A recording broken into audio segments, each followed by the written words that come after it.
Nikolai Nikolaevitch Miklós-Maklay est un ethnographe, biologiste, anthropologue et explorateur russe célèbre.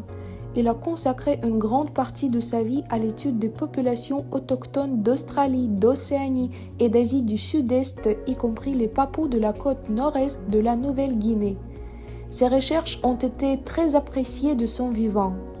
Compte tenu de ses mérites, l'anniversaire de Miklós-Maklay le 17 juillet est célébré en Russie comme un jour férié professionnel, le jour de l'ethnographe.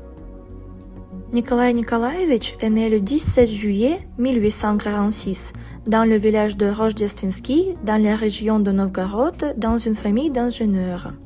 Contrairement à une des fosses assez commune, Miklós-Maklay n'avait pas de racines étrangères importantes.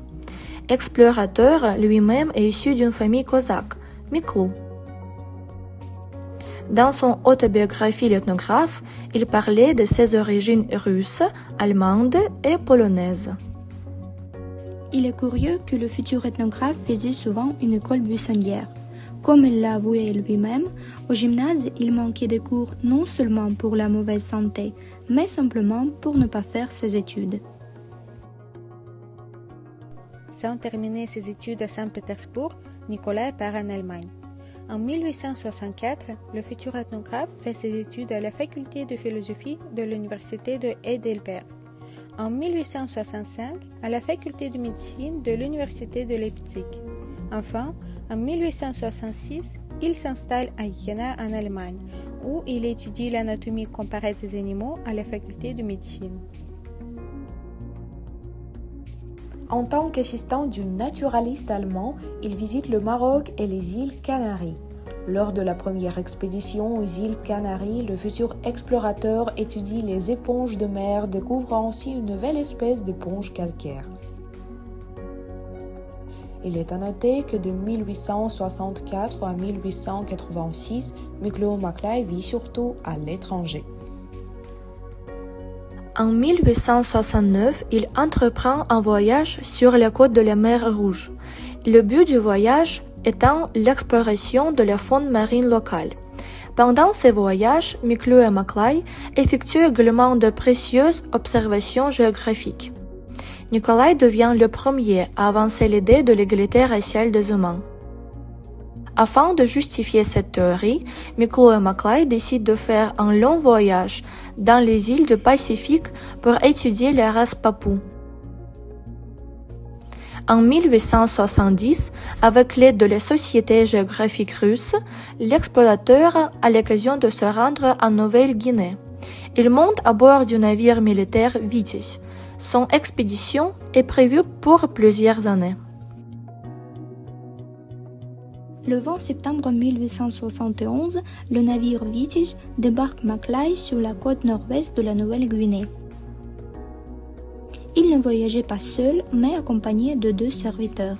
Miklós-Maklay a vécu 15 mois parmi les Papous en 1871-1872. Grâce à son comportement tacite et sa convivialité, il a réussi à gagner leur amour et leur confiance.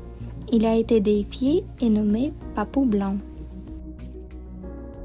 Un papou nommé Tuya, qui était plus courageux que les autres, a réussi à se faire des amis avec l'explorateur. Lorsque Miklós-Maklay a guéri Tuya d'une blessure grave, les papous l'ont accepté dans leur communauté comme égal. Tuya est resté longtemps traducteur et médiateur de l'ethnographe dans ses relations avec les autres papous. En 1876, Miklós-Maklay fait un voyage en Micronésie occidentale pour visiter de divers groupes insulaires du Pacifique. Avant son retour en Russie, l'explorateur atteint d'une grave maladie a dû s'installer à Sydney, en Australie, où il a vécu jusqu'à 1882. Non loin de Sydney, Nikolai a fondé la première station biologique d'Australie. Il est important de noter que Miklós-Maklay préparait un protectorat russe sur les Papous. Son projet visait à préserver le mode de vie des Papous tout en déclarant l'autonomie de l'autogestion basée sur des coutumes locales existantes. Mais ces propositions n'étaient pas destinées à être mises en œuvre. En 1882, la Société des sciences naturelles de l'anthropologie et de l'ethnographie a décerné à Nikolai Nikolaevitch une médaille d'or. De 1884 à 1886, l'explorateur a vécu à Sydney. Il ne retourne en Russie qu'en 1886. Pendant tout ce temps, il était gravement malade mais continuait à préparer des publications de ses documents scientifiques et de ses journaux. Dans la même année, 1886, il a remis à l'Académie des sciences de Saint-Pétersbourg toutes les collections ethnographiques qu'il avait recueillies de 1870 à 1885. Aujourd'hui, ces collections sont exposées au musée d'anthropologie et d'ethnographie de Saint-Pétersbourg. De retour à Saint-Pétersbourg, l'explorateur a beaucoup changé. Le chercheur, âgé de 40 ans, étant encore jeune, s'est considérablement affaibli. L'ethnographe a été tué par un cancer. Miklós Maklay a été enterré au cimetière Volkovski à Saint-Pétersbourg. Le mérite scientifique le plus important du savant était la déclaration de l'unité des espèces et de la parenté des races humaines existantes.